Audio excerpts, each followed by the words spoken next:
አዎ ትሁት፣ በእጄ እንድታስገቢልኝ እፈልጋለሁ። አይ ማንም አይደለም። ምን ነው የኔ ልጅ? ሄዱ ጨዋታችንን ማቆም ይኖርብናል። ለምን? በቃ ማቆም ይኖርብናል። ለምን እንደውም በሩን የቆለፍክብኝ? አንድ ዓላማ ያለን ሰዎች ነን ቲና። አንቺ ግን መሄድ ከፈለግሽ መሄድ ትችላለሽ። ነገር ለመሄድ አስበን፣ አሁን ግን ሁሉም ነገር አብቅቷል፣ ትተነዋል።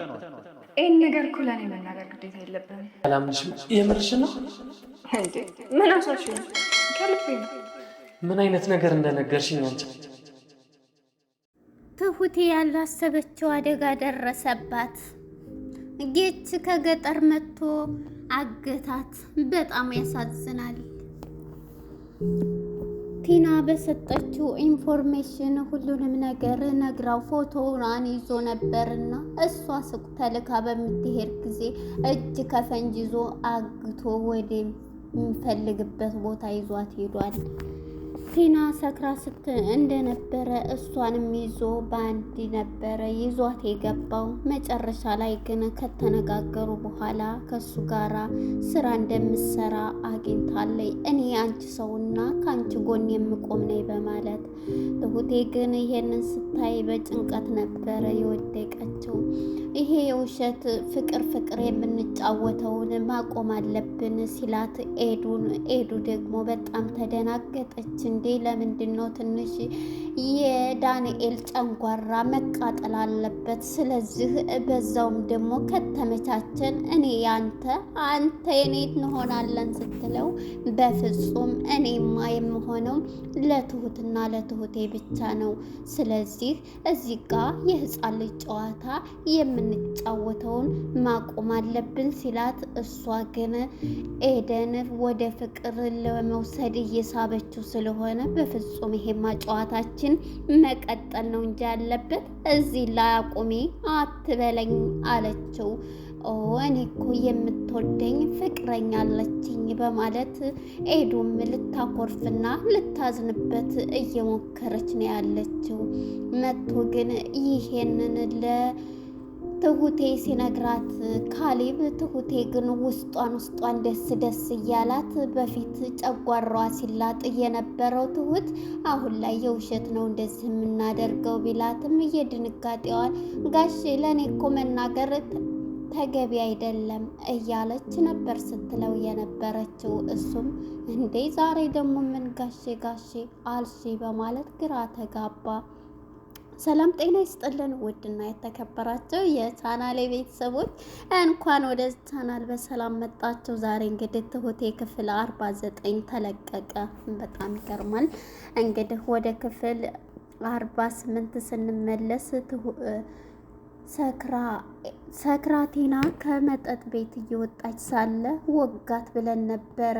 የሰማይ ስባሪው ከመስመር ላይ ሲያገኛት ነገሩ እሷ ግን የምታመልጥበትና ከእሷ ጎን ምንም የሚሆን ሰይጣን ቢሆን ስለሚያድናት ከጎኗ ያለ የድሮው የትሁቴ ፍቅረኛ ደርሶላታል። ገራሚ ነው። በዚህም ጊዜ እንግዲህ የትሁት ፍቅረኛ 1 ሚሊዮን አምጪ እያለኛው የሰማይ ስባሪው በሚላት ጊዜ ስሙን አላውቀውም በሚላት ሰዓት እሷ ሰክራ እንደ ስትል ያ ልጅ ግን ቶሎ ሊወጋ ሲል ደርሶ ቶሎ መንጥቆ ወደ ቤቱ አስገብቶ ህይወቷን አትርፏታል። እሷም ሰክራ ስለነበረ ያንን ቤት ቁጭ በድግ ብላ ምን ያለሁት ብላ እንቅልፏንና ስካሯን ስጨርስ ቤቱም ተቀይሮባት ከባባ ቤት ያለች መስሏት የባባ ቤት አይደለም ወይ ብላ አልጋውንም ቤቱንም ፍራሹንም ስታይ ወይኔ ጉዴ ማን ያመጣኝ እያለች ስታይ ነበር። ፖርሳዬ ሻንጣዬ እያለች በምታይም ሰዓት ፖርሳዋ ጠፍቶባት መጨረሻ በጣም እያውም ወይም ብርድ ልብሱን ስታነሳ አገኝተዋለች። ስልኳ ግን የለም። ማን ነው ዘግቶ ያገተኝ? ማን ነው እንዲህ ያረገኝ? እያለች ድረሱልኝ፣ በሩን የሰው ያለህ እያለች በምትጣራም ሰዓት እንግዲህ በሩን መጥቶ ከፍቶላታል።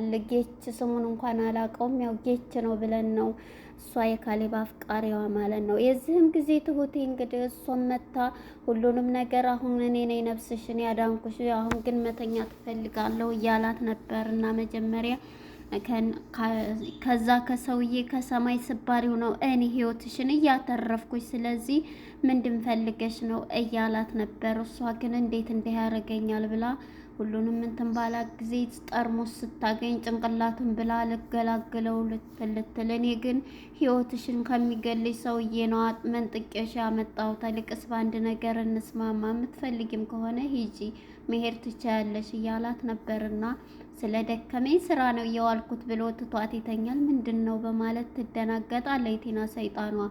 በዚህም ጊዜ እንግዲህ እሱም ጌች ልትሄድ እሱ ከተኛማ መሄድ አለብኝ ብላ ስትንቀሳቀስ ይንቀሳቀሳል። አሁን አንድ ስራ ነው የምሰጥሽ ይላታል። አንድ ሜንሽኑ ምንድን ነው ትሁቴ እናንተ ጋር ነው ያለችው፣ ስለዚህ ትሁትን ማገት እፈልጋለሁ ይላታል። እሷም ደግሞ ትሁቴን ማሳገትም ቢሆን ለሰማይ ስባሪው ስትለው ስለነበረ ጥላቷ ስለሆነች አሁን ላይ እንደውም አባዬም ፈታ ሰክራ እንደነበረ ትሁቴ ሁሉንም ስላወጣች አሁን ላይ ጥላቷ አድርጋ ጠምዳ ስለያዘቻት በደስታ ነው ውስጧን እንትን እያለች የተቀበለችው። በዚህም የተነሳ እሷ ትታገተች፣ አባዬም 1 ሚሊዮን ብሩን ያመጣና ከእሷ ጋር ይከፋፈላሉ ማለት ነው። በጣም ይገርማል ይሄንን የሰይጣን ስራ። እንግዲህ እሷም ቲና እሺ ለማለት ፈቅዳለች ማለት ነው። እሷም ይሄን ብላ ወጣ። መጀመሪያ እንግዲህ ትሁቴ ውጭ ስትወጣ በፍጹም ያየችውን ማመን አቃታት። ይሄን ሰውዬ እንግዲህ ከሀገር ቤት የመጣውን ልጅ እንድት ስታይ በድንጋጤ እየሮጠች አፏም ተያይዞ እግሯም ተያይዞ ቶሎ ቤቱ ተከትሏት ስለነበረ መጣ ብላ ደንግጣለች። አባዬም ቤት ነበርና ከበረንዳ ወጣ እየጠራሁሽ እኮ ነበር አሰሚኝም እንደ ሲላት በጣም ትደናገጥና በሩን በሚቆረቁርም ጊዜ በጣም ትደናገጣለች። አባዬም በሚመጣ ጊዜ ምንድን ነው እያለች ነበረ። እዚህ ላይ ግን ለባባ ሁሉንም ነገር መናገር ነበረባት። ምክንያቱም አንድ ችግር ቢደርስባት በኋላ ላይ ስላልተናገረ ጥንቃቄ እንዲደረግላት ነበረ። እናም እንግዲህ አባዬ ዝም በል እያለ ምን ሆነሽ ነው ትሁቴ ዛሬ ልጄ ምን ሆንሽብኝ ቢሏትም አይ ምንም እኮ አልሆንኩኝ ምንም እያለች አፏ ሁሉ ይያዛል። አባዬ ግን ግራ የተጋባው ይች ልጅ ምን ሆና ነው እያለ ከመጽሐፍ የማይለየው አንባቢው አባዬ ማለት ነው እያነበበ ነበረ። እናም እንግዲህ ይሄን በምትለው ጊዜ ግራ ተጋብቶታል። እሷም አትክፈተው እያለች ነበር በሩም ሲቆረቆር። ከዛ ወዲያው ደውላ ለእህቷ መጀመሪያ ያ ሰው እኮ መጥቷል አየሁት እያለች እየተናገረኝ ነበር፣ አየሁት ባይኔ ስልሽ እያለኝ ለቤተሰቦቿ እየተናገረች ነበረ ያለችው ማለት ነው።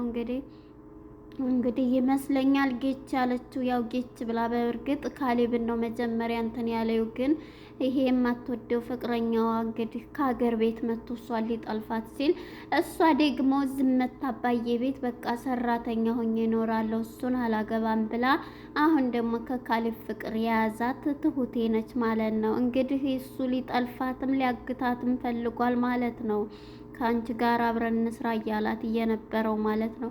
እናም እንግዲህ ወደ ካሌብና ወደ ዳንኤል ስንሄድ ዳንኤልና ካሌብ ተገናኝተው ባንድ ይነግረዋል ሁሉንም ነገር በነገረውም ጊዜ አሁን ላይ ያለበትን ሁኔታ ያስረዳዋል። እባክህን ምንድን ነው የምታደርገው ነገር? ስለዚህ ከትሁት ከኤዱ ጋር የምታደርገው ራስህን አዘጋጅ፣ ራስህን ለውጥ እያለ እተውልሃለሁም አላለውም ምንም አላለው። ቡና ሻይ እያሉት ትቶት ተነስቶት ይሄዳል ማለት ነው። እሱ ግን ያው የውሸት ስለሆነ ሁሉንም ነገር እኔ በጣም ነው ኤዱን መወዳት ነፍሴ እስከሚወጣ፣ ስለዚህ ለምንድን ነው ከእሷ ጋር ሳይ በጣም ስሜታዊ ይሆናለሁ እባክህን ሲለው ኤዱን ተውልኝ እያለ ይለምነዋል። ራስህን በቃ ራስ ላይ ስራ፣ ራስህን አዘጋጅ፣ ራስህን የቤት ስራ ስራበት፣ አነቃቃ እያለው ነበረ። በዚህም የተነሳ እንግዲህ እሱም በቃ ይህንን ብሎ ሲያበቃ ከላስ ምን ልበል እሷም እሺ ብሎት ይለያል። መጥቶ ግን ምንድን ነው ያለው መሰለች እንግዲህ መጥቶ ለትሁቴ ይነግራታል። ካሌብ ማለት ነው ትሁቴ አሁን ላይ እኔና ምክንያቱም እንዳፈቀረችው ካይኗ ላይ ያተረዳት ምንቅር ብላ ትሄዳለች። እሱ ጋር እንደዛ አክሽን ሲያሳዩ በጣም ትሁቴና ዳንኤል በንዴት ትሁቴ ካሌብን ታፈቅራለች፣ የምታደርገው ነገር ደግሞ ያው የተናገረችው ነው። ኤዱ ደግሞ በቃ የራሴ ያረኩት ብላ ልቧንም አናዳታለች ማለት ነው።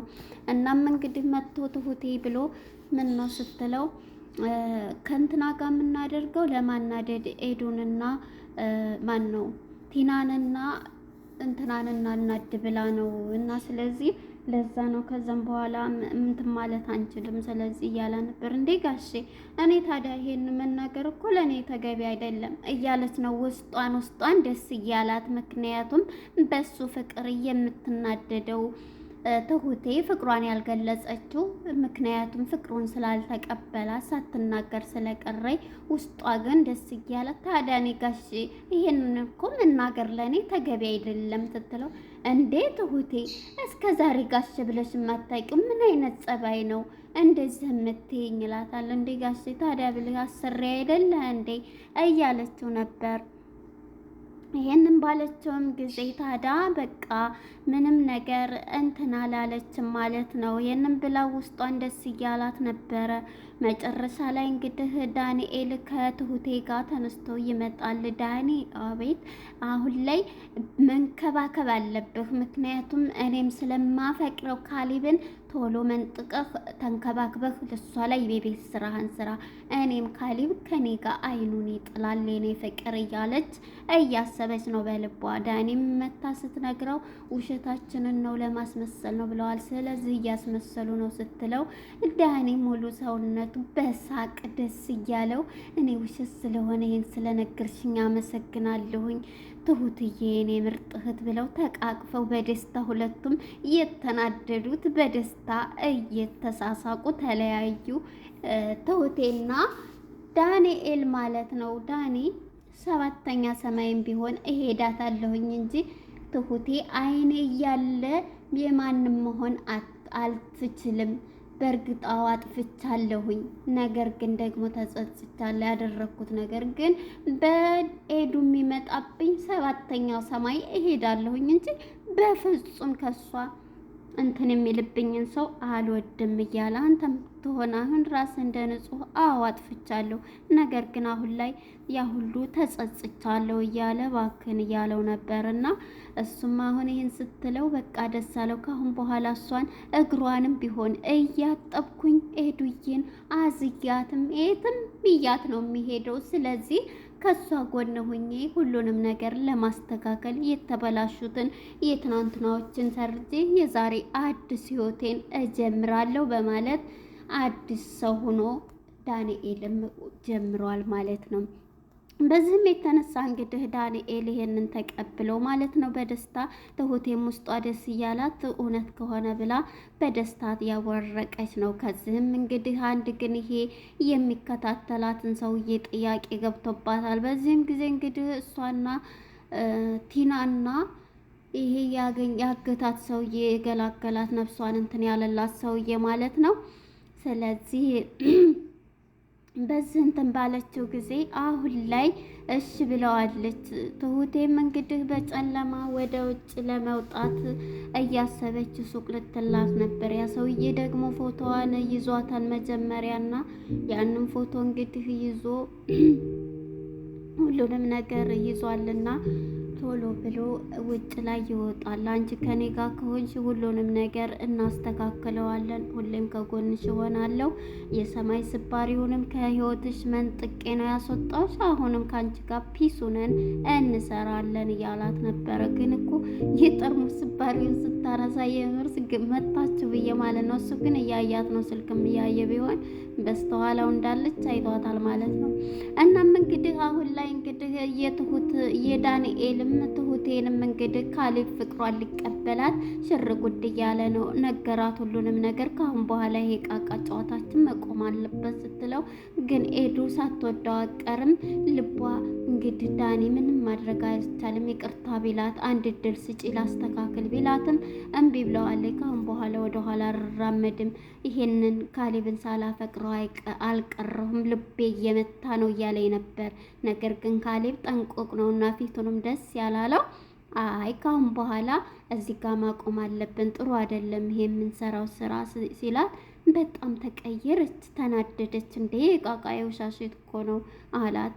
እናም እንግዲህ ትንሽ መቃጠል አለባቸው ቢል ይበቃቸዋል፣ ይህን ያህል ከተቃጠሉ አሁን ላይ ጥሩ አልሰራንም በማለት እያስረዳታል ማለት ነው።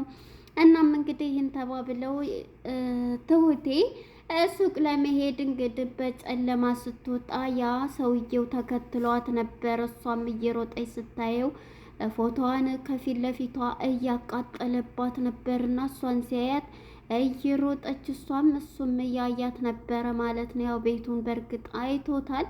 እንግዲህ ቀጣይ ታሳግታታለች የሚለው ትሁቴ ትታገታለች ብዬ አስባለሁ። በጣም ከባድ ነው። ነገር ግን ለእናባዬ ቀርማ ብትናገር ጥሩ ነበር። ለነበረን ቆይታ አመሰግናለሁ። ባይ ባይ።